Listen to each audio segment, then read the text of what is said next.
tarde. Então, dando continuidade aos nossos trabalhos que nós iniciamos semana passada, nós vamos continuar respondendo as questões de língua portuguesa. Só lembrando aos amigos e amigas que esses conteúdos são do primeiro e do segundo ano. Como vocês começaram o terceiro ano e logo nós tivemos a interrupção, não seria viável eu trabalhar com vocês questões do terceiro ano. Então, qual é a ideia do curso? A ideia do curso é fazer uma boa revisão sobre alguns assuntos do primeiro e do segundo ano, para que vocês possam fazer um bom terceiro ano. Então, essa é a ideia do curso. Estamos respondendo a perguntas relacionadas à gramática, interpretação de texto e questões que já caíram no Enem. E na aula de hoje a gente vai dar continuidade ao nosso material, visto que, se Deus quiser, amanhã, se tudo correr bem, estaremos já utilizando material novo. Meus amigos, a questão 13, ela caiu no Enem de 2018, vocês podem anotar no caderno. É uma questão que, aparentemente, ela versa sobre interpretação de texto, mas, na verdade, ela não é interpretação de texto. Então, eu vou ler para a gente fazer alguns comentários. Qualquer que tivesse sido seu trabalho anterior, ele o abandonara, mudara de profissão e passara pesadamente a ensinar no curso primário. Era tudo que sabíamos dele. O professor era gordo, grande e silencioso, de ombros contraídos. Em vez de nó na garganta, tinha ombros contraídos. Usava paletó curto demais, óculos sem aro, com um fio de ouro encimando o nariz grosso e romano. E eu era atraída por ele. Não amor, mas atraída pelo seu silêncio e pela controlada impaciência que ele tinha em nos ensinar e que, ofendida, eu adivinhara. Passei a me comportar mal na sala. Falava muito alto, mexia com os colegas, interrompia a lição com piadinhas, até que ele dizia vermelho: cale-se ou expulsa a senhora da sala. Ferida, triunfante, eu respondia em desafio: pode me mandar. Ele não mandava, senão estaria me obedecendo. Mas eu exasperava tanto que se tornara doloroso para mim ser objeto do ódio daquele homem que, de certo modo, eu amava. Não o amava como a mulher que eu seria um dia. Amava-o como uma criança que tenta desastradamente proteger um adulto, com a cólera de quem ainda não foi covarde e vê um homem forte de ombros tão curvos. Meus amigos, eu já quero aqui deixar uma boa dica para vocês anotarem no caderno para o terceiro ano do ensino médio. Vocês podem aproveitar a quarentena para adiantar as leituras. E uma leitura obrigatória, a meu ver, é a leitura de Clarice Lispector. É uma escritora do pós-modernismo, uma escritora que cai muito na prova do Enem, e é mistério que vocês comecem a ler. Então, a minha primeira dica são 2 livros, Felicidade Clandestina e A Hora da Estrela. Então, vou repetir, os senhores devem estudar essa autora, Clarice Lispector. Ela certamente estará na prova do Enem, é assunto certo no terceiro ano do ensino médio, visto que se trata do pós-modernismo. Então, a minha dica é que vocês leiam os livros A Hora da Estrela e Felicidade Clandestina. Esses 2 livros são da escritora Clarice Lispector. Tudo bem? Esse texto ele é bem interessante. E aí vamos ver o que o Enem perguntou sobre esse texto. A pergunta é a seguinte: entre os elementos constitutivos dos gêneros está a sua própria estrutura composicional, que pode apresentar um ou mais tipos textuais. Considerando-se o objetivo do autor, neste fragmento, a sequência textual que caracteriza o gênero conto é a. Amigos e amigas, nas 2 primeiras aulas, eu enfoquei bastante o fato de nós termos que nos ater ao enunciado, com calma, com paciência, com muito zelo. O enunciado, ele dá muitas pistas para que nós resolvamos as questões. Vamos voltar, então, para o enunciado? Entre os elementos constitutivos dos gêneros, a primeira coisa que vocês deveriam fazer lá na prova do Enem era grifar a palavra gêneros. Lembrando que nós já trabalhamos aqui. Gênero é o nome particular da redação. Gênero é o nome específico da redação. Trabalhamos muito isso semana passada. Lá na frente, ele diz assim: nesse fragmento, a sequência textual que caracteriza o gênero conto é. Só que antes ele fala de tipos textuais. Ele diz assim, ó, que pode apresentar um ou mais tipos textuais. O aluno também deveria grifar tipos textuais. Professor Sérgio, o que o Enem quer nessa questão? Ele quer interpretação de texto? Não, meus amigos. Ele quer o conhecimento que nós trabalhamos semana passada entre gênero e tipo textual. Lembrando que Tipos textuais são as características gerais do texto. Então, ele pergunta assim, nesse fragmento, a sequência textual que caracteriza o gênero conto é A, expositiva, B, injuntiva, C, descritiva, D, argumentativa e letra E, narrativa. O exercício ele estava visando a questão do tipo textual. Então, só revisando, na minha última aula, eu falei dos tipos textuais: narração, descrição, dissertação, injunção e exposição. Observe como exercício, ele fala justamente o que nós trabalhamos semana passada. Eu disse a vocês que na língua portuguesa existem 5 tipos textuais: narração, descrição, dissertação, que no caso ele está chamando aqui de argumentação, injunção e exposição. Então, comprova aquilo que nós trabalhamos semana passada. Mas vamos lá. Letra A, expositiva, em que se apresentam as razões da atitude provocativa da aluna. Amigos, semana passada nós falamos rapidamente sobre isso, mas cabe aqui uma revisão. Professor Sérgio, afinal de contas, como eu reconheço um texto expositivo? Um texto expositivo é aquele que trabalha com muitas informações. Normalmente são os textos jornalísticos, são os textos científicos. Esses textos, eles trabalham com dados, com tabelas, com números. Então, esses textos expositivos são mais na linha dos textos informativos, com muita tabela, com muito gráfico, com muitos números. Por exemplo, textos do IBGE e por aí vai. Então, não é a letra A, tudo bem? Professor, o senhor pode revisar a letra B? A letra B diz assim, ó, injuntiva, em que se busca demonstrar uma ordem dada pelo professor à aluna. Bastava que o aluno, Tarso, soubesse o que é injunção. Injunção é o texto que trabalha com verbos no modo imperativo. Eu até falei aqui do horóscopo, a receita culinária. Então, todos os textos que trabalham com verbos no modo imperativo, os textos publicitários, as propagandas, todos esses textos são chamados de sequência injuntiva. Então, sequência injuntiva é aquela em que os textos trabalham com verbos no modo imperativo. Por exemplo, as propagandas. Olha, o aluno, ele poderia ficar em dúvida entre a letra C e a letra E, descritiva ou narrativa. Por que, professor? O aluno poderia ficar em dúvida entre a letra C e a letra E? Porque esse texto, ele é da autora Clarice Lispector, e o texto do modernismo, ele trabalha com bastante descrição. Não é o caso do nosso texto. Só estou dizendo que é possível, em textos literários, nós termos muita descrição. Inclusive, na aula de amanhã, eu espero que vocês estejam presentes e chame os amigos de vocês, porque nós vamos falar de literatura. Então, por exemplo, os textos literários, é comum que eles tragam uma boa dose de descrição, mas não é o caso do nosso texto em tela, porque não há descrição, o texto, praticamente o texto inteiro, nem da aluna. É claro que, em algum momento, ela fala assim, que o professor usava um óculos sem aro, mas não é o foco do texto. A letra C diz assim, descritiva, em que se constrói a imagem do professor com base nos sentidos da narradora, não tem nada a ver com base nos sentidos da narradora. A letra D, argumentativa, em que se defende a opinião denunciadora sobre o personagem professor. Muito cuidado com essa letra D.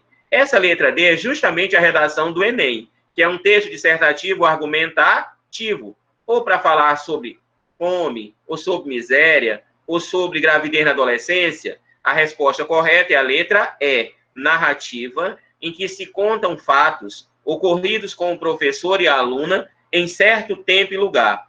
Prestem atenção que, além de dizer que o texto é narrativo, a prova do Enem ainda traz 2 características do texto narrativo, que é a questão do tempo e a questão do lugar. Próxima questão é também uma questão do Enem. Essa sim é uma questão de interpretação de texto. E vamos ler o texto, então. A ascensão das novas tecnologias de comunicação causou alvoroço, quando não gerou discursos apocalípticos acerca da finitude dos objetos nos quais se ancorava a cultura letrada. As atenções voltaram-se, sobretudo, para o mais difundido de todos esses objetos, o livro impresso. A crer nesses diagnósticos sombrios, os livros e a noção romântica de autoria estavam fadados ao desaparecimento.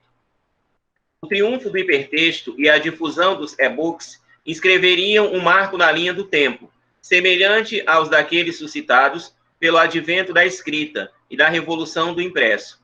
De certo, porque as mudanças no padrão tecnológico de comunicação alteram práticas e representações culturais. Contudo, os investigadores insistem que uma perspectiva evolutiva e progressiva acaba por obscurecer o fato de que as normas, as funções e os usos da cultura letrada não são compartilhados de maneira igual, como também não anulam as formas precedentes.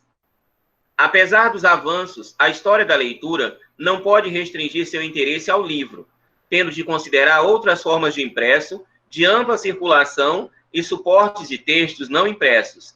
Isso é particularmente relevante no Brasil, onde a imprensa aportou tardiamente e o letramento custou a se espalhar pela sociedade. Meus amigos, esse texto é interessante porque ele mescla duas coisas. Conhecimentos da área de novas tecnologias, e nós falamos semana passada, da importância de os professores de informática abordarem vários textos, né, acerca das novas tecnologias em sala de aula, para que faça esse casamento entre língua portuguesa e as linguagens da informática, e interpretação de texto. E eu quero até que vocês anotem no caderno um possível tema de redação, que eu trabalho muito na minha apostila. Eu tenho uma apostila preparada para o Enem, e nessa apostila tem a parte de redação, e lá um dos temas é justamente isso. Na sua opinião, o livro de papel, ele está com os dias contados ou não? Ou seja, será que daqui a alguns anos nós teremos ainda o chamado livro impresso, o livro de papel, ou teremos as tecnologias com os e-books e outras ferramentas para armazenar livros e outros textos? Então, é um tema de redação bem interessante. Será mesmo que o livro impresso ele está com os dias contados? Os senhores sabem que, nos últimos anos, muitas livrarias têm fechado as portas, né? Justamente porque a venda do livro caiu muito no Brasil. Caiu justamente em decorrência desse novo formato, desse novo processo. Inclusive, você pode até me ajudar, que são as ferramentas mesmo tecnológicas. Então, o texto, de seu e colegas, ele quer saber do aluno qual é o conhecimento que ele tem sobre essas novas ferramentas tecnológicas de armazenamento de textos, de livros e etc. Vamos ver a pergunta. Nesse texto, ao abordar o desenvolvimento da cultura letrada no país, o autor defende a ideia de que... Então, qual é a ideia dele? Qual é a ideia dele em relação a esses livros eletrônicos? O que ele defende nesse texto? Qual é a posição dele? Pessoal, olha só. Será que a letra A, livros eletrônicos revolucionam ações de letramento? O texto aborda essa questão de ações de letramento revolucionados pelos livros eletrônicos? Evidente que não. Assim, pessoal, quem marcou a letra A, observa que o texto ele não discute ações de letramento. Você volta lá no texto e observa esse detalhe. A letra B.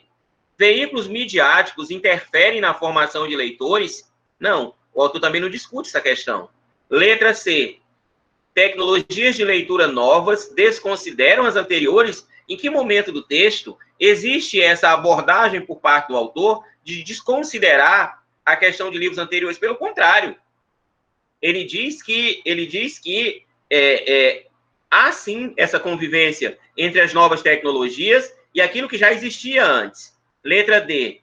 Aparatos tecnológicos prejudicam hábitos culturais? Não, pessoal. E é muito cuidado com essa questão aqui. Essa questão ela é um pouco, eu poderia até dizer, conservadora. Porque muita gente diz assim, olha, as novas tecnologias estão acabando com tudo. As novas tecnologias estão acabando com diferentes hábitos. O hábito de ler um livro. Não, muito cuidado com isso. Tá bom, pessoal? Na prova do Enem, muito cuidado com determinados preconceitos em relação a alguns valores. É evidente que a resposta é a letra E, tá? Parabéns aí para quem marcou a letra E. 15.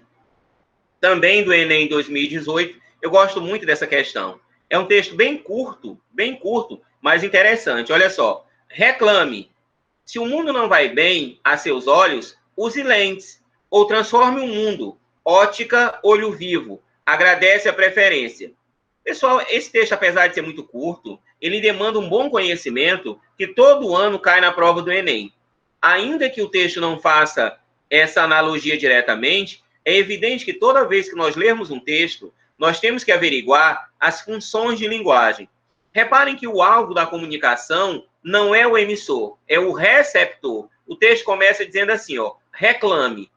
Reclame quem? Você. Eu reclamo, tu reclamas. Reclame você. Você, receptor. Você que está lendo esse texto. O alvo da comunicação é você. Eu estou chamando a atenção para você. Amigos, era isso que a gente discutia na questão anterior. Quando o alvo da comunicação é o receptor, quando o texto utiliza verbos no modo imperativo, e nós não vamos perder tempo nessa questão, porque nós até já trabalhamos esse assunto em questões anteriores, olhem a segunda linha. A seus olhos, use lentes. Use quem? Você. Transforme o mundo. Transforme quem? Você. Ou seja, o alvo da comunicação é o receptor. Quando a prova do Enem trouxer textos em que o alvo for o receptor, nós estamos diante da função conativa ou apelativa da linguagem. Professor Sérgio, o que isso tem a ver em relação a tipo textual e gênero textual? Que é o que ele vai perguntar. Vamos lá? Olha só. Os gêneros podem ser híbridos, mesclando características de diferentes composições textuais que circulam socialmente. Nesse poema, o autor preservou do gênero publicitário a seguinte característica. Ou seja, o que é texto híbrido? Ele mistura duas coisas. Aqui ele misturou o texto publicitário, a propaganda, ao nosso texto aqui, que tem a seguinte característica. Letra A, extensão do texto. Letra B, emprego da injunção. Letra C, apresentação do título. Letra D, disposição das palavras. E letra E, pontuação. Amigos, não vamos perder tempo. Nós já sabemos essa resposta. É a letra B de bola, emprego da injunção, revisando mais uma vez. Professor Sérgio, me perdoe, me desculpe, mas eu não entendi por que nesse texto a principal característica é o emprego da injunção, porque o alvo da comunicação é o receptor. O texto, ele apresenta verbos no modo imperativo. Quando isso acontecer, nós estamos diante de um texto chamado injunção. Letra B de bola. Ultimate Frisbee é um jogo competitivo praticado com um disco. Essa modalidade esportiva tem como característica mais interessante o fato de não contar com um árbitro. Apesar de ter regras pré-estabelecidas, estas são aplicadas conforme o consenso entre os praticantes. Sabe, Tassi, amigos, às vezes o Enem, vocês sabem que a prova do Enem de linguagens, ela tem 45 questões. Professor Sérgio, eu nunca fiz o Enem na minha vida. Me tire uma dúvida. É fácil acertar 40 questões na prova do Enem? Meus amigos, eu diria que é quase impossível. Eu não quero desanimar ninguém. É óbvio que se a pessoa estudar muito, ela tem muita chance de acertar 40, 41. Eu estou falando pelas últimas edições. O que eu estou querendo dizer com isso? Estou querendo dizer com isso que nós não podemos desperdiçar pontos. Essa questão aqui, ela traz a resposta. Eu nem vi a pergunta, eu nem vi as alternativas, mas olha só o texto, como ele é muito curto, ele é muito direto e objetivo. Ele diz assim, ó, Ultimate Frisbee é um jogo competitivo praticado com disco. Beleza, definiu o jogo. Agora, olha só, essa modalidade esportiva tem como característica mais interessante não contar com o árbitro. Nós sabemos que as modalidades esportivas, o tênis, o futebol, o vôlei, o handebol, as modalidades esportivas, elas têm árbitro, né? Que é justamente para dizer, aplicar a regra, para dizer se tem falta, se não tem falta, se tem infração, se não tem infração. Ou seja, é interessante, se eu estivesse fazendo a prova do Enem, eu grifaria o fato de não contar com o árbitro. E aí ele segue, apesar de ter regras pré-estabelecidas. Então, vamos lá, peraí. Esse jogo competitivo, ele tem regras. Ótimo. Só que ele não tem um árbitro. Então, professor, se ele tem regras e não tem um árbitro, quem é que diz o que pode e o que não pode ser feito durante o jogo?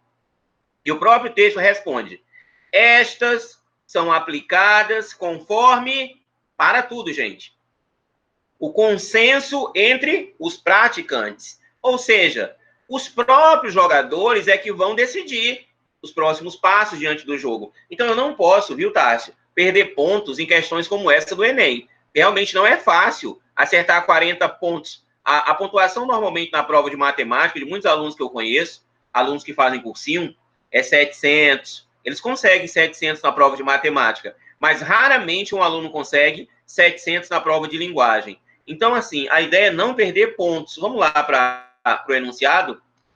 Em relação à aplicação das regras, Ultimate-Frisbee prevê A. Contestação externa das posições assumidas no jogo. B. Regras aplicadas com base em posições individualistas. C. Entendimento mútuo na solução de lances controversos. D. Dúvidas solucionadas pela opinião dos mais experientes. E letra E. Definição das regras por meio de acordo entre os jogadores. Pessoal, preste atenção que tem duas letras aqui que poderiam ser as corretas. A letra C e a letra E. Vamos ler de novo a letra C?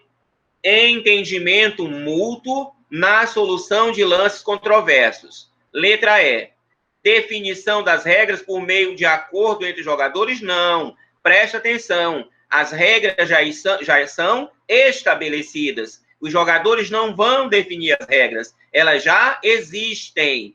O que eles vão fazer é concordar. Portanto, não é a letra E, porque a letra E fala que os jogadores vão definir as regras. E eles não vão, as regras já são pré-estabelecidas. Por conseguinte, nossa resposta é a letra C.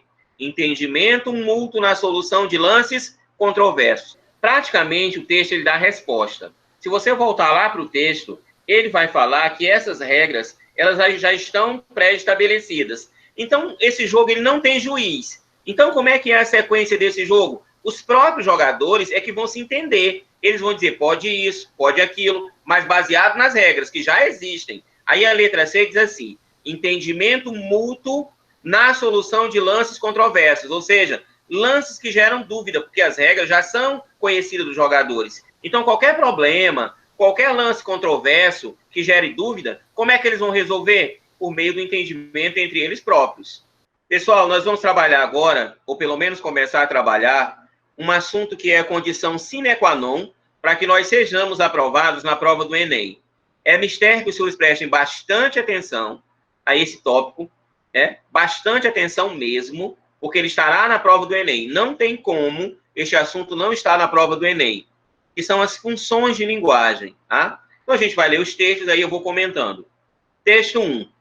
Assédio moral é um tipo de violência em que determinada pessoa humilha, constrange, ofende e ataca a dignidade de outra.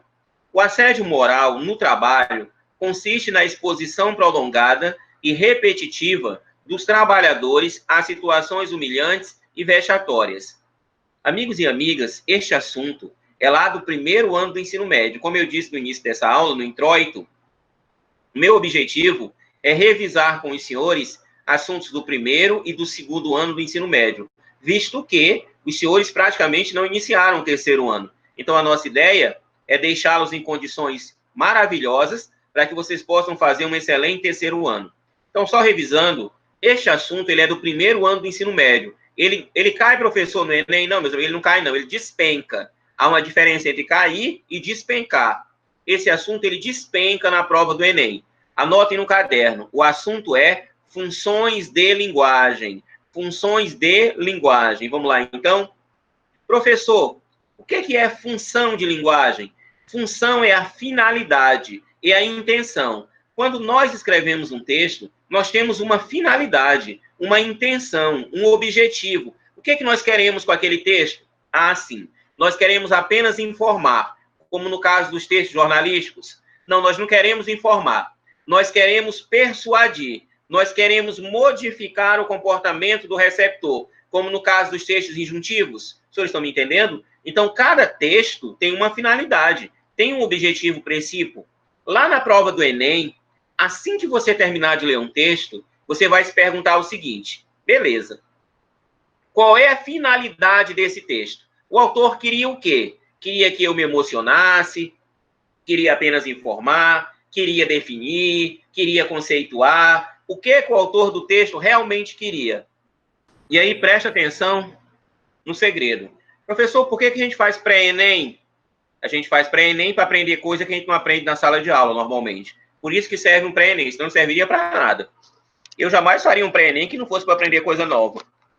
Meus amigos, a ideia é a seguinte, anotem no caderno. Todos os textos informam alguma coisa, isso é fato. Qualquer texto que eu ler traz uma informação, isso é óbvio. Se eu ler uma poesia, tem uma informação. Se eu ler um texto publicitário, tem uma informação. É evidente que todo texto tem uma informação. Só que, nas funções de linguagem, o que eu tenho que observar? Pode acontecer que determinados textos prevaleça uma outra característica que não seja informação. Traduzindo numa linguagem de gente, tem informação? Tem informação. Mas o alvo não é a informação. É uma outra característica. Então, eu vou ler esse texto e eu quero que vocês me acompanhem. Assédio moral é um tipo de violência em que determinada pessoa humilha e constrange. Meus amigos, estão vendo o verbo de ligação, o verbo ser, o ezinho com acento? Para que ele serve normalmente? Ele serve para conceituar, definir. Por exemplo, substantivo é a palavra que nomeia os seres. Adjetivo é a palavra que qualifica o substantivo. Percebamos que a forma verbal ser, na sua terceira pessoa do singular, ou seja, o ezinho com acento, normalmente é usado na língua portuguesa para quê, professor? Para trazer definição, conceito. Ah, professor, então isso eu não sabia. Então anote no seu caderno. O alvo desse texto não é apenas informar. Repito, tem a informação. Só que a informação ela não é principal, ela é coadjuvante. O principal nesse texto é o conceito, é a definição do que é assédio moral. Veja, o assédio moral no trabalho consiste na exposição prolongada e repetitiva dos trabalhadores a situações humilhantes e vexatórias. Portanto, o objetivo principal do texto 1 não é a informação. Repito, tem informação, mas o alvo da comunicação é a definição, é a conceituação. Então, professor Sérgio, pode ser que lá na prova do Enem venha um texto em que eu perceba que o autor está definindo, conceituando exatamente. Quando isso acontecer, nós estamos diante de uma função de linguagem chamada de função metalinguística. Função metalinguística. Professor, eu aprendi que antes de eu conceituar uma função de linguagem, eu precisava conhecer os elementos de comunicação. Exatamente.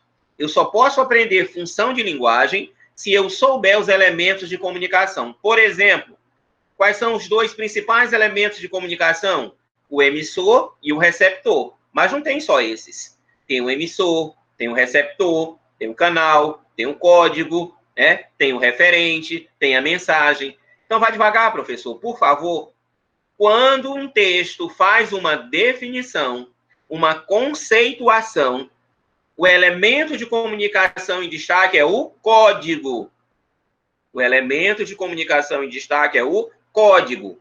Quando o código está em destaque, qual é a função de linguagem que prevalece?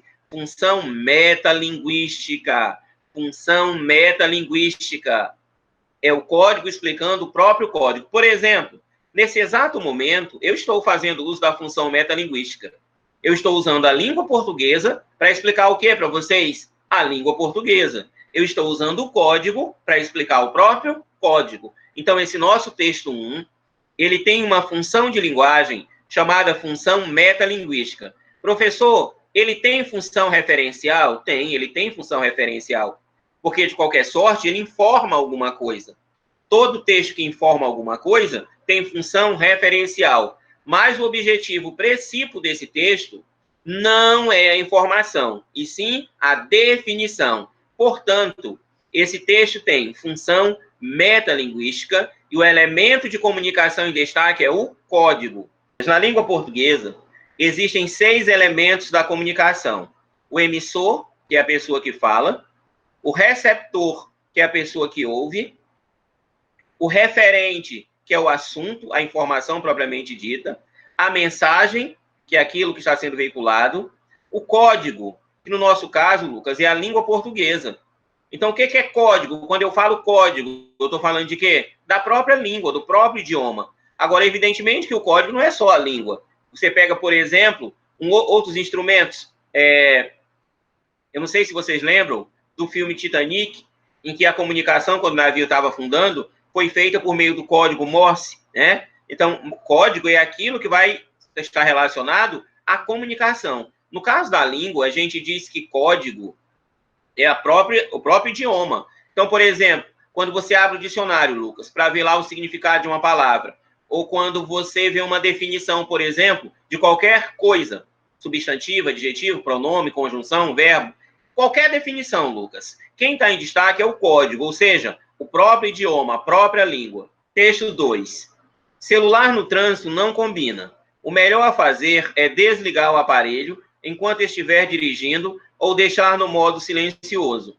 Quando chegar ao destino, você retorna as chamadas não atendidas. Se a chamada é urgente, estacione o veículo primeiro e depois atenda ao telefone.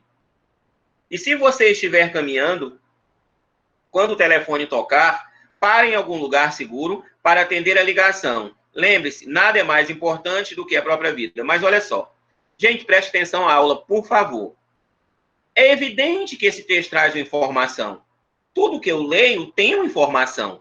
O que eu tenho que perceber é se o objetivo do texto, o que chama mais atenção no texto, é informar ou uma outra característica, como eu falei há pouco, uma conceituação, a questão do próprio código. O que mais se sobressai no texto é a informação, porque se for informação, nós estaremos diante de uma função chamada referencial.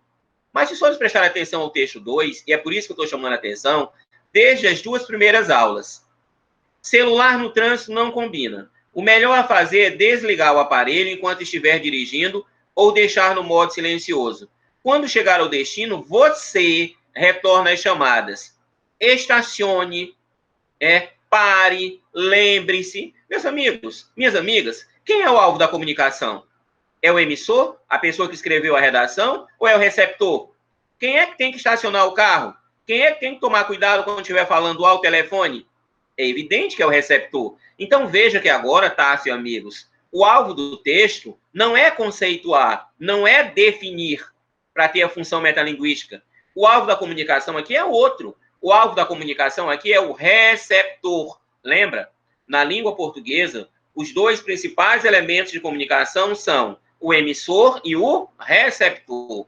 Como o nosso texto tem verbos no modo imperativo, e o alvo da comunicação é o receptor, nós dizemos que o elemento de comunicação em destaque é o receptor.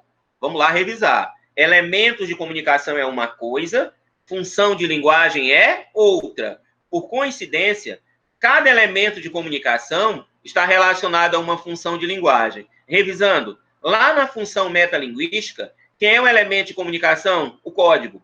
Aqui, quem é o elemento de comunicação? O receptor. E qual é a função de linguagem?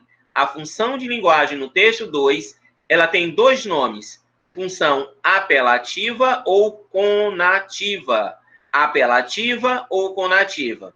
Amigo, sendo direto e objetivo. O que é que eu quero que vocês escrevam aí no caderno de vocês? Professor do céu, como eu vou reconhecer a tal de função apelativa? Muito fácil. Basta você perceber que o texto é uma propaganda, que um texto, por exemplo, tem como alvo o receptor. Vamos, por exemplo, pensar numa cartilha de uma campanha para que as pessoas cuidem de suas casas em relação à dengue, à chikungunya. Por exemplo, limpe o banheiro, limpe o quintal, não deixe garrafa vazia. Todos esses textos são chamados de textos instrucionais, textos que ensinam a fazer alguma coisa. Esses textos, cujo alvo é o receptor, nós falamos, que a função em destaque é a função apelativa ou conativa. O alvo da comunicação é o receptor. Professor, desculpa, eu não entendi. Todas as propagandas, todos os textos publicitários predomina a função apelativa ou conativa. Texto 3. O servente Marcelo Gomes Maciel caiu ontem no início da tarde do andaime em que trabalhava, quando emboçava a parte exterior do 15º e último andar do edifício em construção da rua Ministro Viveiros de Castro, 155, em Copacabana, zona sul do Rio, morrendo sobre o telhado do prédio da rua Carvalho de Mendonça, 24. No local está sendo construído o Copacabana Marotel. Meus amigos, uma boa notícia é que o Enem adora texto jornalístico. A boa notícia é que o Enem adora texto de jornal. Tá? Textos jornalísticos como notícia, reportagem. Anotem no caderno de vocês. Se o Enem trouxer uma reportagem, se o Enem trouxer uma notícia de alguém, de alguma coisa, por exemplo, o dólar vai subir no mês que vem, o combustível vai baixar o valor, não sei o quê. Os textos jornalísticos, notícia, reportagem, aí sim, aí predomina a informação. Agora sim, nós estamos diante da informação. Quando a informação predomina nos textos, o elemento de comunicação em destaque é o referente. Professor, eu nunca entendi esse negócio. Por que o referente está em destaque? Porque, meus amigos, não interessa o emissor, que é quem escreveu a notícia, nem o receptor, que é quem está lendo a notícia. O que interessa é a própria informação, é aquilo que está sendo veiculado. Então, neste caso, nós afirmamos que estamos diante da função referencial da linguagem. Professor, qual é a chance de cair função referencial da linguagem na prova do Enem? Na minha opinião, 99%. Porque o Enem gosta muito de texto jornalístico. Ah, professor, o senhor me desculpe, mas eu não leio jornal. Eu não gosto de ler nada de jornal, eu não acompanho jornal, eu só acompanho as lives. Amigo, eu sei que de vez em quando o Enem coloca algumas presepadas, né? Como coisas que não têm absolutamente nada a ver. Mas paciência.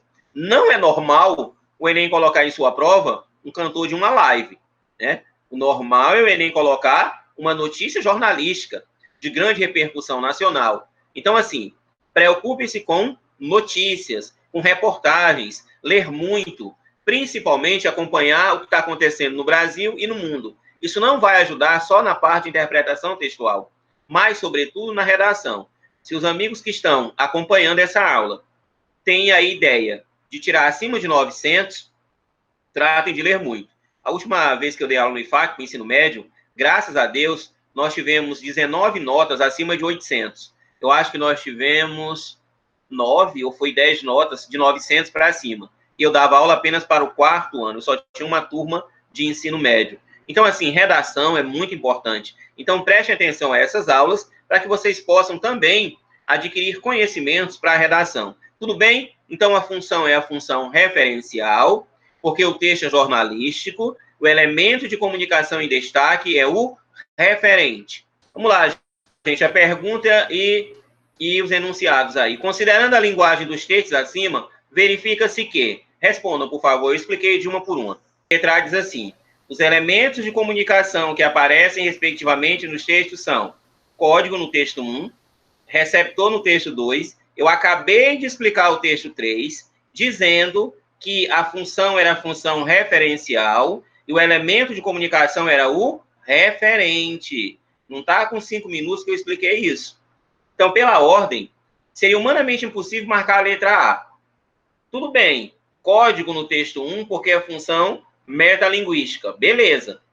Receptor no texto 2, tranquilo, porque é a função apelativa. Mas eu acabei de explicar o texto 3. Então, só revisando. O texto 3 é um texto informativo, é um texto jornalístico.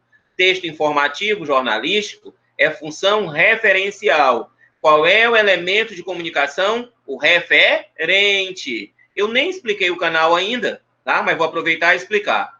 Quando é que o canal está em destaque?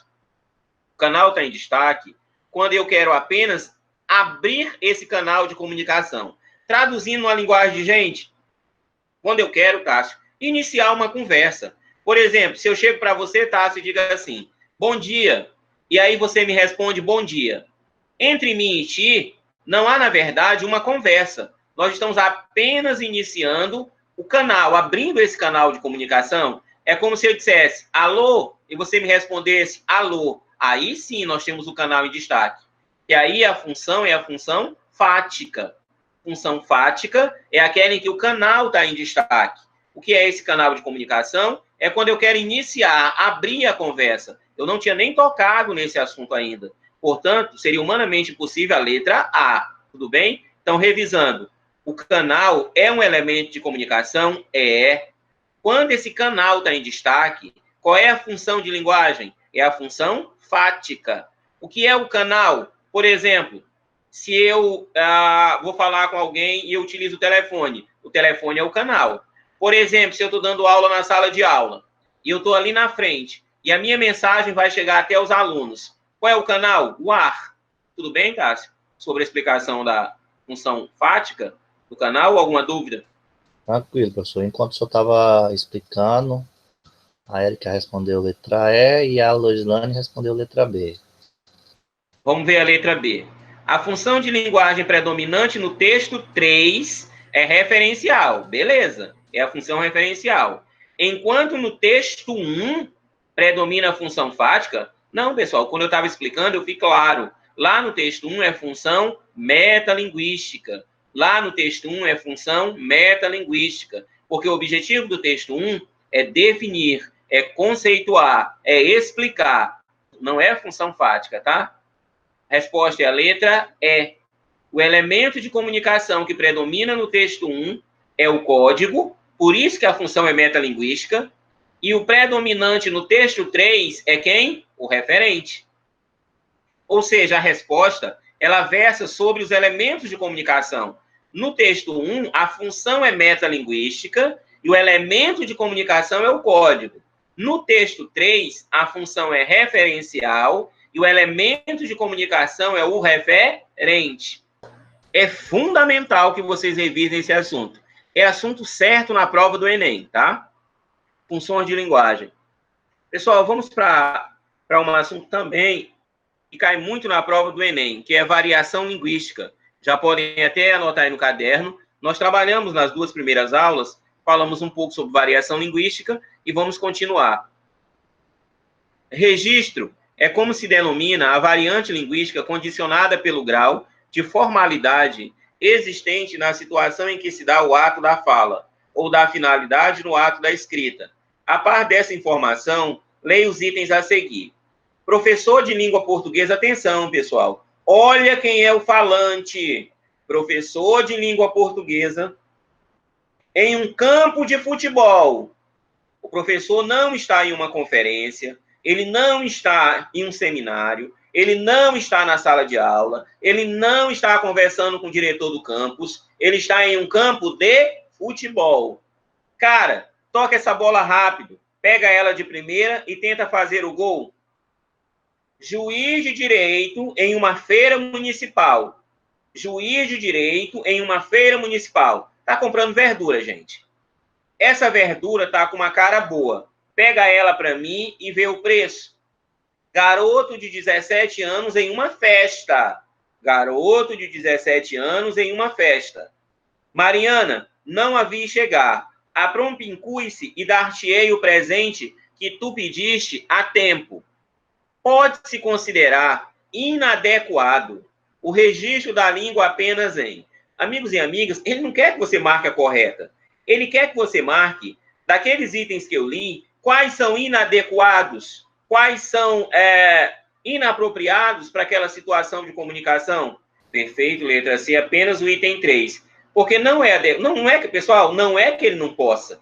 A questão é de adequação. Ele não precisa usar uma linguagem formal em uma festa, né? O professor de língua portuguesa, por exemplo, ele não precisa usar a linguagem formal num campo de futebol. Ele pode usar a linguagem formal, sem problema nenhum. Então, isso aqui é variação linguística.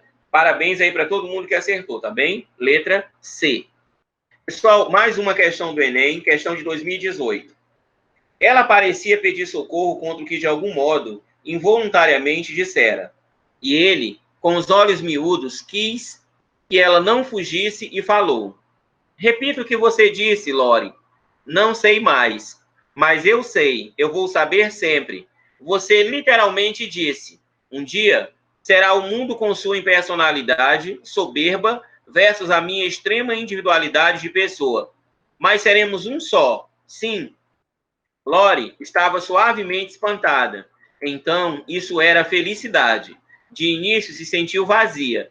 Depois, seus olhos ficaram úmidos. Era felicidade. Mas como sou mortal, como o amor pelo mundo me transcende, o amor pela vida mortal a assassinava docemente aos poucos.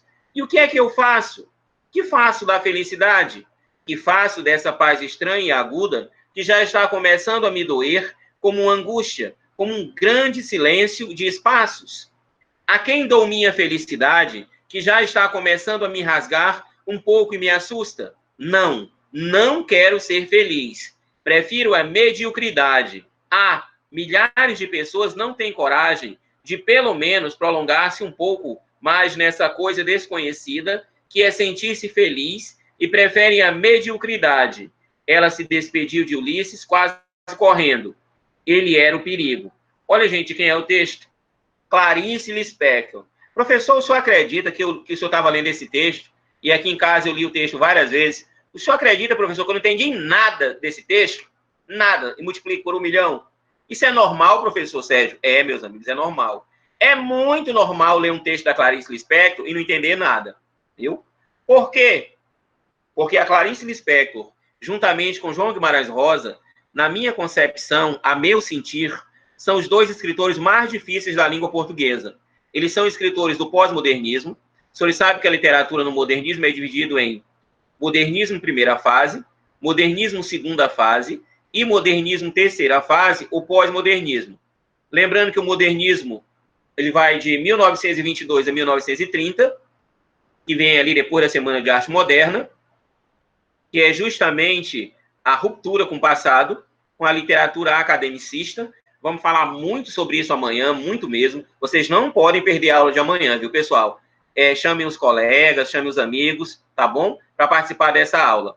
Nós temos a segunda fase modernista, que vai de 1930 a 1945, é a chamada fase madura. Aqui, nesse momento, nós temos os principais escritores da literatura brasileira. Graciliano Ramos, Jorge Amado, Raquel de Queiroz e tantos outros, né? E aí depois nós temos a chamada fase da terceira fase modernista ou pós-modernismo. E aí nós temos João Guimarães Rosa e Clarice Lispector, que na minha concepção são os dois escritores mais difíceis da literatura. Por isso que eu comecei essa aula dando dicas de 2 livros da Clarice Lispector. Então vou repetir. Eu falei para ler Felicidade Clandestina e A Hora da Estrela. Mas, professor, eu ainda não estudei Clarice Lispector. O senhor está me dizendo que ela é uma escritora difícil. O senhor pode me dar uma força, já me ajudar aqui para eu começar a ter uma ideia? Posso. A Clarice Lispector é uma escritora que trabalha muito com a investigação da alma humana. Como assim? Ela é uma escritora que se preocupa muito com aquilo que nós estamos sentindo, o nosso interior. Ou seja, ela é conhecida como uma escritora de investigação da alma humana, do nosso psicológico, do nosso sentir no mundo. Então, ela é uma escritora de autoanálise, de autoconhecimento, de muita profundidade psicológica, já para os senhores anotarem no caderno. Tá? É a escritora que se baseia com o fluxo da consciência. Por exemplo, não é comum nas obras de Clarice Lispector ela se preocupar com a cronologia, com o tempo, se foi hoje de manhã, à tarde, à noite. Não. Ela escreve de acordo com o pensamento. Ela escreve de acordo com a sua consciência. É o que a gente chama de fluxo da consciência. Mas, por hora, o que importa a vocês? Algumas palavras-chave em qualquer obra da Clarice Lispector na prova do Enem. Fluxo da consciência, autoconhecimento e investigação da alma humana. Fluxo da consciência, autoconhecimento e investigação da alma humana. Como essa questão é um pouco difícil, porque vocês não estudaram isso ainda no 3º ano, eu vou ajudá-los. A obra de Clarice Lispector alcança forte expressividade em razão de determinadas soluções narrativas. No fragmento, o processo que leva a essa expressividade fundamenta-se no, eu acabei de falar, letra C, registro do processo de autoconhecimento da personagem. Então, a gente não vai debater muito essa questão, Tássio, porque como eles não estudaram ainda, eu quero apenas que eles comecem a ter alguns conhecimentos da Clarice Lispector. Então, eu vou repetir. A Clarice Lispector se preocupa muito com o autoconhecimento, que é a nossa resposta, a letra C, a investigação da alma humana e o fluxo da consciência. tá? Eu espero que quando os alunos estiverem no terceiro ano, eles lembrem dessa aula de hoje, principalmente o autoconhecimento e o fluxo da consciência. Meus amigos, nós vamos falar agora de um assunto que é lá do primeiro ano e que é a condição sine qua non para que nós gabaritemos as questões de literatura do Enem. A prova do Enem ela é dividida em várias facetas, como eu disse a vocês. Tem questão de gramática, raríssima, mas tem. Tem muita questão da área da informática, da educação física, mas também há questões relacionadas a textos literários. Às vezes o Enem traz poesias, né? Às vezes não. Normalmente na prova do Enem nós temos a presença de 3 ou 4 textos poéticos, poesias. E o texto poético, a meu sentir, é um dos textos mais difíceis para que um aluno faça a análise, faça a interpretação. Professor Sérgio, existem passos para que eu melhore a minha interpretação de texto literário, principalmente poesias? Sim. Um dos caminhos é a gente revisar texto literário e texto não literário. Quando nós falarmos de texto literário, é fundamental que nós lembremos das figuras de linguagem. Eu quero que vocês anotem no caderno 3 assuntos que vocês precisam revisar. Função de linguagem, já falamos hoje, que é função emotiva, função fática. Figuras de linguagem, que nós vamos começar a trabalhar. E vícios de linguagem, que são erros gramaticais. Vícios de linguagem. Por exemplo, professor, eu posso sair lá para fora? Isso é um vício de linguagem, né? Então, é fundamental que a gente revise o quê, professor Sérgio? Função de linguagem, figura de linguagem e vício de linguagem. Nós vamos trabalhar nessa questão as figuras de linguagem. Professor, esse assunto, ele é de qual série? Ele é do primeiro ano do ensino médio. Figuras de linguagem. É aquilo que a gente aprendeu, pessoal, lá atrás. Metáfora, hipérbole, catacrese, prosopopeia. É fundamental que vocês revisem esses assuntos, tudo bem? Vamos lá, então. Primeira coisa que vocês precisam saber. Professor, afinal de contas, o que é uma figura de linguagem? Vamos pensar aqui. Todo mundo que está assistindo a essa aula, certamente, é óbvio, né? Já viu um bolo. Amigos, um bolo é apenas um bolo, concorda comigo? Mas vai lá nesse bolo e coloca uma cereja em cima. Só uma cereja. O que acontece com esse bolo, Tássio? O bolo fica o quê? Enfeitado. Concorda comigo? Eu dei um toque a mais. Eu enfeitei o bolo. Ele ficou enfeitado. Ele tem um toque a mais. Professor, o que tem a ver bolo com figura de linguagem? Meu amigo, a figura de linguagem é justamente a cereja do bolo. Figura de linguagem significa enfeitar o texto, trazer algo a mais para esse texto. É por isso que o Enem usa o termo expressividade. Tornar o texto mais expressivo, mais chamativo. Para isso, nós usamos as figuras de linguagem. Lembrando que figura de linguagem não tem nada a ver com gramática. São recursos expressivos que tornam o texto mais interessante, mais, como eu disse, expressivo, mais chamativo. Tudo bem? Vamos lá, então. Analise as assertivas. 1. Atenção, colaboradora Maria Nascimento. Compareça ao setor de pacotes. Eu, quando vou ao supermercado, eu presto muita atenção às coisas. E a primeira vez que eu entrei no supermercado e eu vi isso, eu parei, fiquei pensando, nossa, gente, isso é muito bonito. Imagina se eu trabalhasse nesse supermercado Sejão. Imagina que eu trabalhasse no supermercado Sejão, aí eu tô lá, por exemplo, passando pano. Lá atrás, estou passando pano, e aí o alto-falante diz assim, atenção, atenção, colaborador Sérgio Torres. Por favor, compareça ao setor de pessoal. Pessoal, eu ia me sentir o máximo. Eu ia me sentir a pessoa mais importante do mundo. Nossa Senhora, eu não sou empregado. A empresa não me trata como empregado. Ela não me menospreza. Ao contrário, eu sou parte integrante da empresa. Eu sou uma engrenagem fundamental para que essa empresa funcione. Olha, gente, eu estou tão emocionado, bastante emocionado. Eu não sou apenas o zelador. Eu sou parte integrante, eu sou colaborador da empresa. Eu vou dar o meu máximo, eu vou dar o meu sangue, eu vou me matar por essa empresa, porque eu sou colaborador. Não é chique, pessoal? Eu acho isso tão bonito. Olha, gente, primeira vez que eu ouvi isso, eu fiquei emocionado, acredita? Se eu trabalhasse no supermercado, eu acho que eu ficava muito emocionado, porque eu não sou empregado, eu sou colaborador. Então, olha só. Atenção, colaboradora Maria Nascimento. Compareça ao setor de pacotes. Eu não posso responder enquanto eu não entender. Esse é um outro problema de provas objetivas, sabe, Tássio? A gente quer responder sem entender o que está sendo discutido. Então, vamos lá, vamos ser práticos. Atenção, colaboradora Maria Nascimento. Tássio, quando eu chamo alguém de colaboradora, isso é para não ofender, isso é para não diminuir. Eu estou usando uma expressão suave no lugar de uma expressão grosseira. Então, você diga assim, empregada Maria da Silva, compareça ao setor de pessoal. Poxa, Tássio, isso machuca, né? Isso ofende. Não chama a pessoa de empregada, não. Por exemplo, na sua casa. Ah, professor, na minha casa eu tenho empregada doméstica. Parece aquele tempo da escravidão, né, gente? Então, colaboradora é uma expressão suave para não usar uma expressão grosseira. Por exemplo, olha que frase chique. Professor, o senhor sabia que o meu pai, ele é servidor da limpeza pública municipal? Seu pai é o quê? Servidor da limpeza pública municipal. Traduzindo, gari. Ou seja, existem expressões, Tássio, que suavizam expressões consideradas grosseiras.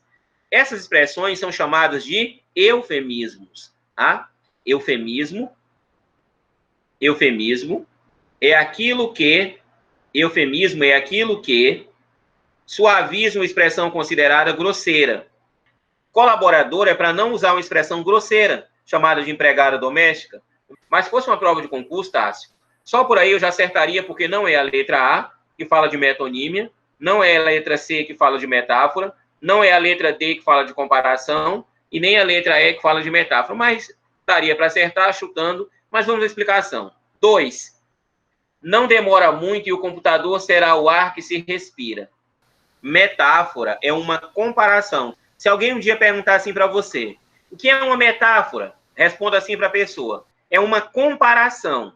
Mas uma comparação entre o quê, meu amigo? Uma comparação entre dois elementos. Por exemplo, não demora muito e o computador será o ar que se respira. Nesse trecho, eu estou comparando computador com ar. Vocês concordam comigo? Há uma comparação entre dois elementos, computador e ar. Professor, o senhor me perdoe, mas eu não entendi. Vocês já ouviram essa frase ou essa expressão? Ó? Você pode investigar a minha vida. A minha vida é um livro aberto. A minha vida é um livro aberto. Eu acho que muita gente já ouviu essa expressão, né? A minha vida é um livro aberto. Meus amigos, eu estou comparando minha vida com o quê? Com um livro. Então, a metáfora é uma comparação. Qual é o cuidado que vocês têm que ter? Essa comparação, Tássio, ela não pode ter nenhum elemento de comparação. Por exemplo, se eu falasse assim, ó, a minha vida é como um livro aberto, aí não seria metáfora, não. Aí seria uma outra função de linguagem chamada de comparação. Por exemplo, a minha vida é semelhante a um livro aberto. A minha vida é tal qual um livro aberto. Se houver o elemento de comparação escrito, a figura de linguagem é comparação.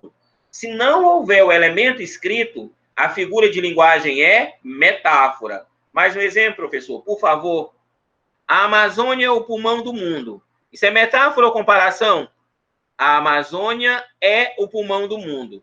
A Amazônia é o pulmão do mundo. Isso é uma comparação sem o elemento de comparação. Portanto, isso é uma metáfora. Professor, seja direto para ajudar a minha vida. Como é que eu reconheço uma metáfora? Normalmente vai ter o verbo de ligação ser. Normalmente vai ter o verbo de ligação ser.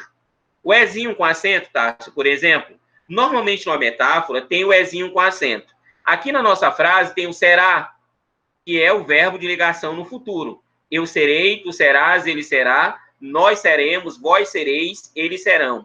Então, normalmente, quando eu tenho uma metáfora, existe a presença do verbo de ligação ser. Anotem no caderno. Normalmente é o ezinho com acento. Que a metáfora, normalmente nós a reconhecemos, Tássio, com a presença do verbo de ligação. Tem duas coisas. Tem o verbo de ligação e não pode ter o elemento de comparação, tá? Bom, era certamente o vento que pensava por eles. Planejava cada movimento da embarcação. Meus amigos, o vento pensa. O vento planeja? O vento é gente? O vento é ser humano? Não. O vento não é ser humano, o vento não é gente. Então, o que acontece aqui? Aqui acontece uma figura de linguagem chamada de personificação ou prosopopeia. Tem dois nomes para a mesma coisa. Personificação ou prosopopeia. Professor, o que é isso? É característica humana a quem não é humano. É característica humana a quem não é humano. E aí, Tássio, para facilitar o entendimento deles, é só lembrar das fábulas. Repara que na fábula tem dois animais, um animal com característica de gente boa e um animal com característica de gente ruim. Lá na fábula, os animais falam, os animais planejam, eles organizam ações. Então, a personificação é quando nós damos características a seres inanimados e esses seres passam a ter vida, a agir como se fossem humanos. Um exemplo mais fácil, Tássio. Naquela noite, a lua observava o casal de namorados. A lua é gente? Não, a lua não é gente. Mas aparece muito isso na literatura. A lua observava o casal de namorados. Tássio, deixa eu fazer um desafio para eles. Eu sei que eles estão começando o terceiro ano agora, mas vai que tem alguém que é mais curioso do que o outro e está estudando por conta própria já há algum tempo, se preparando mesmo para o Enem. Eu vou lançar um desafio para eles. No livro Vidas Secas, de Graciliano Ramos, nós temos um exemplo bem rico de personificação. Alguém saberia me dizer com qual personagem? Vidas Secas, de Graciliano Ramos. Tá? A personagem a qual eu me refiro é a cachorra-baleia. O livro Vidas Secas, de Graciliano Ramos, ele tem os seguintes personagens. O Fabiano, assim, a Vitória, que é a mulher dele, o menino mais novo e o menino mais velho, que são dois filhos, e a cachorra-baleia. Se a gente parar para pensar e observar bem, a cachorra tem nome, concorda? Cachorra-baleia. Agora, olha os nomes dos filhos do Fabiano. Menino mais novo e menino mais velho. Peraí, professor. Os meninos não têm nome, não, é? Tem não. A cachorra é mais importante ou tão importante quanto os meninos. Isso significa que o autor usa da personificação. É uma cachorra que se parece com gente, né? Ou ela até melhor do que os próprios meninos, filho do Fabiano. Mas a parte do livro que eu fazia referência era o fato de a cachorra, na hora que ela vai morrer, ela pensar assim, ó, olha, eu vou deixar de comer os preás, eu vou passar muita dificuldade. Ou seja, no momento de sua morte, a cachorra começa a refletir sobre sua própria existência. Isso é um exemplo de personificação ou prosopopeia. Tudo bem, Tássio? Se tiver alguma pergunta, realmente o gabarito é eufemismo, metáfora e personificação. Professor, uma curiosidade. Eu posso usar a figura de linguagem na minha redação do Enem? Não é o normal, não é o lógico, não é o esperado, mas nada impede. Se você souber escrever muito bem, nada impede. Mas não é comum usar a figura de linguagem, porque a redação do Enem não é um texto literário, é um texto não literário. Essa pergunta aqui e esse assunto, eu quero que vocês prestem bem atenção, tá? Nós vamos começar a trabalhar semântica. Semântica é o significado das palavras. Semântica é o sentido das palavras. Modernamente, Tássio, isso é o que mais está sendo cobrado em provas de concurso, em provas de interpretação de texto. A grande dificuldade dos alunos de não saber interpretar é justamente não entender o significado das palavras. Vamos fazer juntos? E aí, só continuando. Esse assunto, Tássio e amigos, ele é fundamental para a interpretação de texto. Tá? Semântica tem a ver com sentido, com significado das palavras dentro do texto. Como assim, professor? Imaginemos dois textos, texto A e texto B. Imaginemos que na palavra... no texto A, apareça a palavra página. E no texto B, também apareça a palavra página. Pode acontecer, Tássio, que essas palavras podem apresentar significados diferentes, sentidos diferentes, a depender da intenção de quem escreve. Mas, assim, para vocês anotarem no caderno, o que é que vocês vão revisar? Isso vai ajudar muito na redação, muito. Justamente para que nós não repitamos palavras na redação. Meus amigos, uma das principais dificuldades de um aluno escrever na redação é que ele não conhece sinônimos. Ele não conhece, por exemplo, palavras, Tássio, que eu possa substituir por outra com o mesmo sentido. Então, semântica significa estudar o quê? Sinônimo, antônimo, hiperônimo, homônimo, tá certo? E ao longo das nossas aulas, nós vamos falar muito sobre isso, tá bom? Bom, eu imagino, é óbvio, que vocês tenham estudado sinônimo, antônimo, mas eu acho que muitos de vocês não estudaram hiperônimos e hipônimos, que é o objetivo do nosso exercício. Não é comum, normalmente alguns professores não trabalham isso, o que é uma pena, porque isso é fundamental para que nós escrevamos muito bem na redação do Enem. Então, deixa eu ajudá-los. Vamos começar, Tássio, para a gente poder acertar o exercício, explicando para os alunos o que é hiperônimos e hipônimos. Meus amigos, preste atenção. Vamos começar pela palavra hiperônimos. Hiperônimos. Vocês vão observar que a palavra hiperônimos tem hiper, não tem hiper? Não era hipermercado Daiane, você lembra disso ou não? Correto, verdade. Hipermercado. Não era supermercado, era hipermercado Daiane. Você lembra? Sim. Então, olha só, por que será que chamava hipermercado e não supermercado? Porque, Disseu, hiper quer dizer maior, hiper quer dizer mais abrangente. Então, hiper quer dizer uma coisa maior do que o super. Então, por exemplo, se eu digo que é um hipermercado, ele é muito grande, ele é muito abrangente, ele é maior do que um supermercado. Explicando melhor, hiper quer dizer geral, hiperônimo quer dizer uma palavra com sentido geral. Hiper significa geral, maior, mais abrangente. Esse é o significado da expressão hiper. E por outro lado, Disseu e amigos, nós temos hipônimos. É só você grifar a palavra hipo. Hipônimos é só grifar a palavra hipo. Hipo quer dizer sentido restrito, sentido restrito. Diferente do hiper, que quer dizer sentido geral. Vamos transformar, Disseu, até para você entender também, isso é muito legal, essa aula. Disseu, normalmente, quando os alunos estão estudando a 7ª série, a professora pede para eles fazerem relatório. Infelizmente, ela não ajuda em nada na escrita, né? Ela diz assim, corre, procura o professor de português para ele te ajudar a escrever, vai lá, procura o professor de português que ele vai te ajudar. Quando, na verdade, quem deveria ajudar é a professora. Foi ela que pediu a redação, ela que tem que ensinar. Mas, infelizmente, ela não ensina. Então, por exemplo, o menino lá da 7ª série, ele faz uma visita ao Parque Chico Mendes. E aí a professora pede um relatório. Diz, olha, eu quero que vocês escrevam um relatório contando tudo que vocês viram lá no Parque Chico Mendes. Aí o menino vai escrever assim, mais ou menos.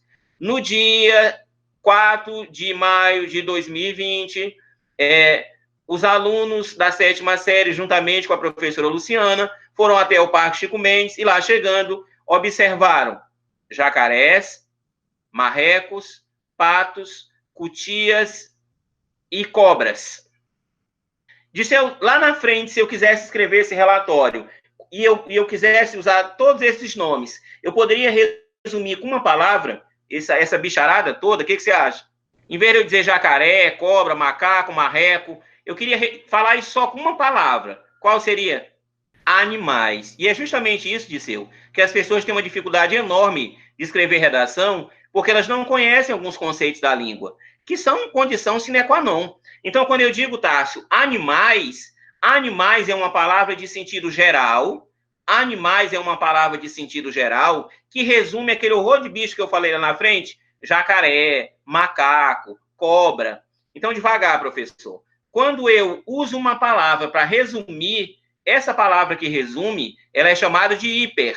Ela tem um sentido geral. E aqueles nomes, Disseu, macaco é um hipônimo, porque tem um sentido restrito. Cobra é um hipônimo, porque tem um sentido restrito. Jacaré é um hipônimo, porque tem sentido restrito. Então, encurtando a conversa, hipônimo é cada nomezinho particular. É o sentido restrito. Hiperônimo é o sentido geral. Agora, eu vou te ajudar e você vai acertar. Eu vou dizer algumas palavras aqui, eu quero que você preste atenção. Amarelo, verde, laranja e azul. Cores. Então, Disseu, a palavra cores, ela resume tudo que eu falei antes. Então, cores tem um sentido geral. Essa palavra de sentido geral, ela é chamada de hiperônimos. E aqueles nomes, cada um, amarelo, hipônimo, vermelho, hipônimo, branco, hipônimo, azul, hipônimo. É isso. E a gente pode aplicar, Disseu, isso aqui em vários ramos. Por exemplo, se eu digo assim, ó, febre aftosa, gripe, malária e sarampo.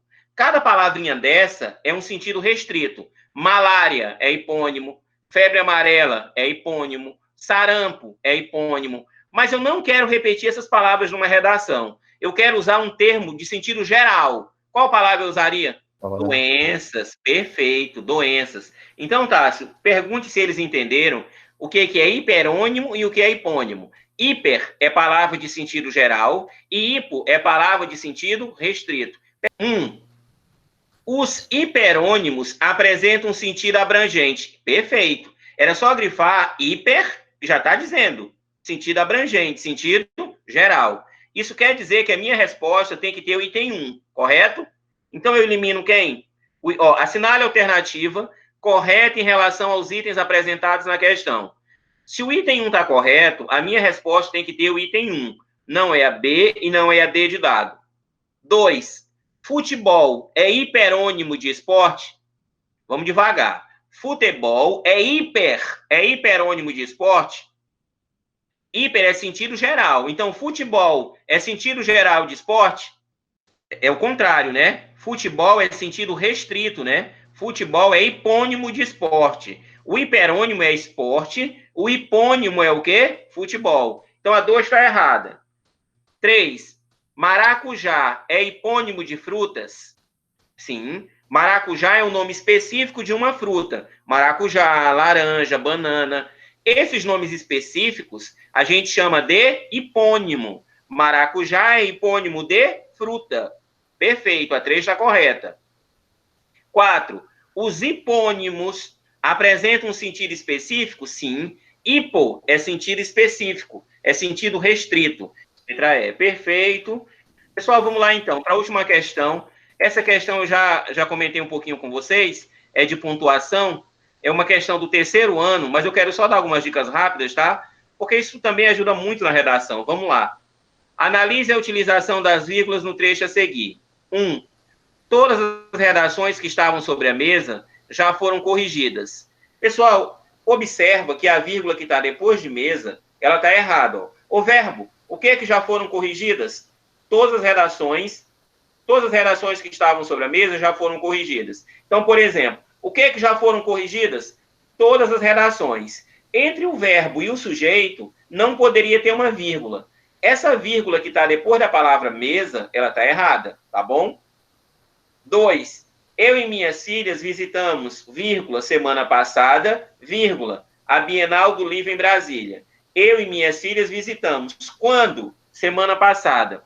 Essa expressão semana passada, ela é uma adjunta adverbial no meio da frase, e esse adjunto adverbial, ele pode sim ser separado por 2 vírgulas, tá bom? A 2 está certa. Carla trabalha muito durante a semana, ponto e vírgula. Eu apenas aos domingos. Atenção, pessoal, deixa eu dar uma dica importante para vocês.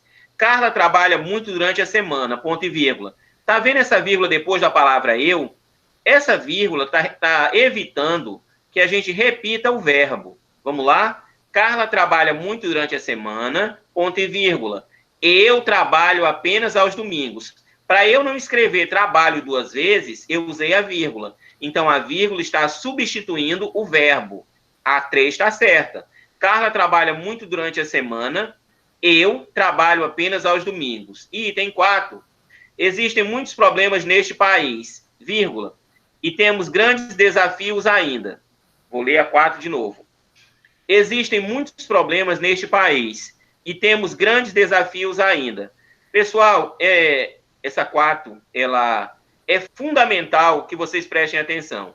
Disseu, as pessoas, os professores, eles têm mania de dizer que a gente não usa vírgula com a conjunção e, o que, na verdade, não deixa de ser uma assertiva. Não obstante, é preciso que vocês entendam que é possível, sim, usar vírgula com a conjunção e. Como assim, professor? O e não dá ideia de soma? da ideia de soma. Mas existe um caso na língua portuguesa que eu posso usar uma vírgula antes da conjunção e. Então, deixa eu ajudar vocês e ao longo das aulas me cobrem para que eu continue essa explicação, tá bom? Vamos lá. Existem muitos problemas neste país. O verbo, o que é que existe nesse país? Muitos problemas. O sujeito de existem é muitos problemas. Agora vamos ver o outro verbo. Temos grandes desafios ainda. O verbo, quem é que tem grandes desafios ainda? Nós. O sujeito de temos é quem? Nós. Devagar, professor.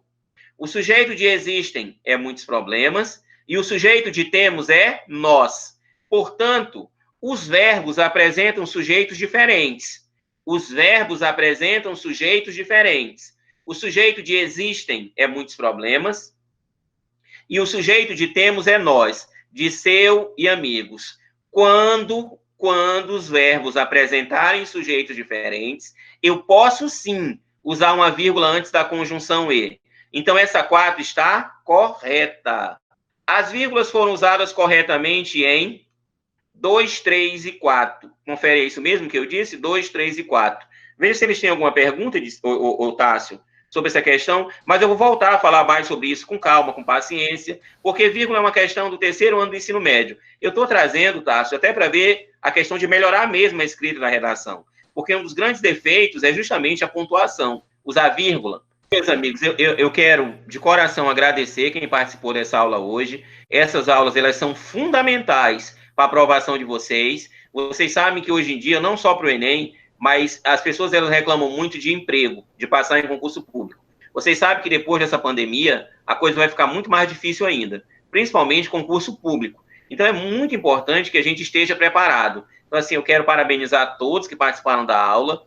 Quero aqui fazer o meu agradecimento ao Disseu, ao Tássio, aos meninos, dizer que vocês podem me acompanhar pelo Instagram. Eu tenho uma página Professor Sérgio Torres, lá tem vários vídeos de aula. E assim, pessoal, chamar mesmo os colegas de vocês. A gente não pode estar perdendo essas oportunidades, Disseu, porque a gente está aí em casa, mas em casa a gente pode produzir muito, participar de um pré-ENEM como esse. Quero dar os parabéns ao Vitor e a toda a coordenação do pré-ENEM, e dizer que essas aulas, elas são fundamentais para a aprovação de vocês. Espero encontrá-los todos amanhã, tá bom? Muito obrigado e uma excelente tarde a todos.